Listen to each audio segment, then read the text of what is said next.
Hello.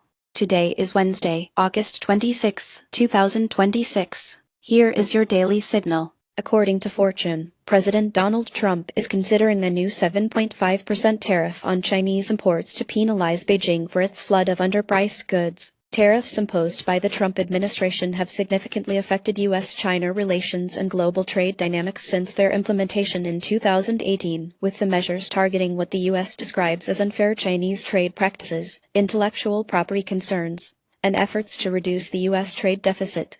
Recent news reveals that some Trump-era tariffs may be reviewed or even reduced to help ease inflation pressures, signaling that negotiations between the U.S. and China remain ongoing. Economic reports highlight that higher prices from tariffs have largely impacted American consumers and businesses, with both nations employing retaliatory measures that maintain a tense atmosphere. Should tariffs be upheld or intensified, relations between the two countries could remain fraught, fueling global uncertainty and potential supply chain disruptions. On the contrary, easing tariffs might restore stability, offer benefits to consumers, and renew negotiations, though domestic political resistance in both nations remains a possible obstacle. Next, let's turn our attention to the latest developments in the Strait of Hormuz. Fortune reports that Iran's escalation in the Strait of Hormuz has brought new uncertainties to global oil markets, as experts now warn the conflict could last deep into 2027 with major escalation expected soon. The Strait of Hormuz is a vital passage for nearly 20% of global oil trade, where tensions with Western powers have recurrently threatened the control and security of shipping. Iran has often used the strait as leverage, threatening to block traffic as retaliation for sanctions or military moves. Al Jazeera notes that on August 25, Iran deployed new missile batteries along the strait to boost surveillance and targeting capabilities, while the Associated Press adds that several oil tankers were routed after Iran detained a Liberian-flagged vessel.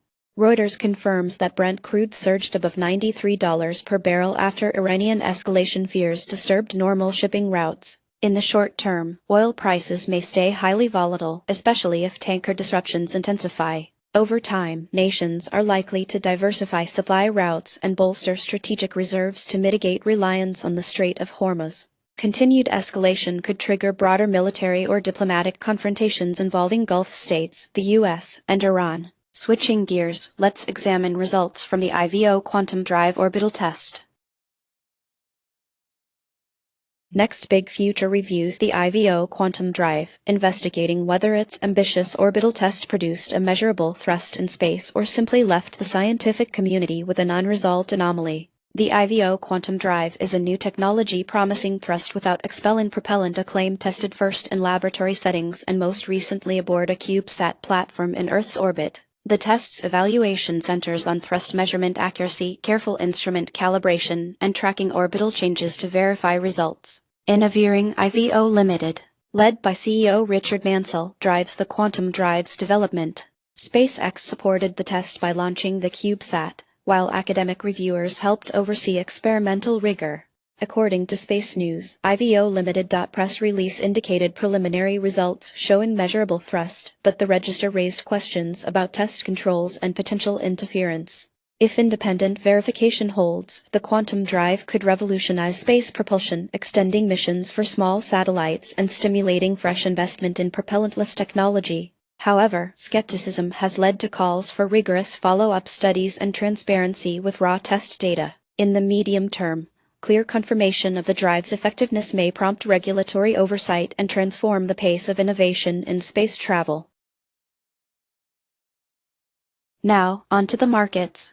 International equities were mixed, with Germany's EWG inching up to 44.45 despite fractional declines in France and the UK. Belgium's EWK was today's top gainer in this group, while Hong Kong EWH lagged. Commodities saw gold prices tumble nearly 1.6% to 421.32, even as corn and uranium moved sharply higher, with wheat up over 5% and uranium ETF URA gaining momentum. The S&P 500 SPY ended almost flat, rising by just 0.02%, and semiconductors tracked closely, while healthcare stocks dipped slightly. Among favorites, Microsoft surged to 496.37, marking a month-to-month jump of almost 28%, and Oracle rose over 2.8% to 148.87. Nvidia fell back 1.6%, with Amazon's Amazon also slightly lower. In the gainers, KLZR soared over 243% and Create Enterprise spiked 142%, while Abercrombie & Fitch ANF added 35%. Leading losers included Zio IXE, which dropped nearly 50%, and Greenland Mines Limited. GRML off 47%, with Fly exclusives Flix.ws sliding 44%. That's it for today. You can find more news and details on our website. Goodbye.